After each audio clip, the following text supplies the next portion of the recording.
আজ যেটা দেখছেন সেটা বিয়ের কোনো কিছু নয়। এটা অনেকে ভাবতে পারেন যে বিয়ের কোনো অনুষ্ঠান, আসলে তা না। এটা আমি আসলে গ্রামগঞ্জে বিয়ের অনুষ্ঠান দেখেছি, কিন্তু মুসলমানের জন্য এরকম আনন্দ করে বা সবাই একসাথে জড়ো হয় গ্রামে আমি আগে কখনো দেখা হয়নি বা দেখার সৌভাগ্য হয়নি। আজ এটা দেখে খুবই আনন্দ লাগছে এবং উৎপল মনে হচ্ছে।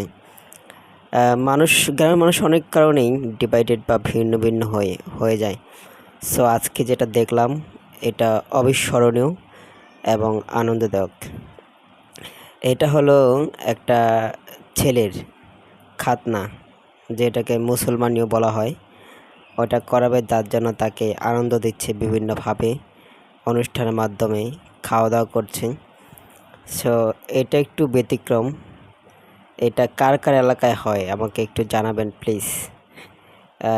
এটা আমাদের চাঁদপুর এলাকায় বেশি একটা তেমন দেখা যায় না বললে চলে। ঢাকা শহরে দুই একজন পার্টি করে বা বিভিন্ন জিনিস, এটা খুব কম, নাই বললেই হয়। এখন আর মানুষের যে সব কিছুর মূল্য, কিন্তু গ্রামে যেটা এখনও আছে সেটা আমি আজকে টের পেলাম বা বুঝতে পারলাম।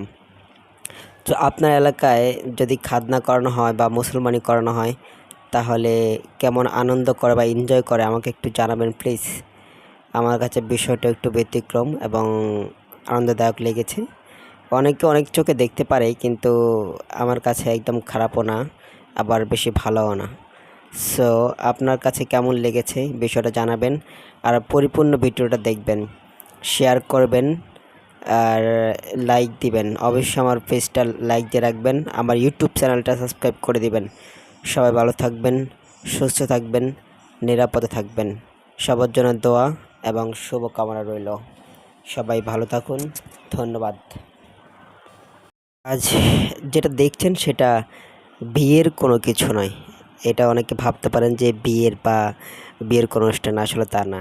এটা আমি আসলে গ্রামগঞ্জে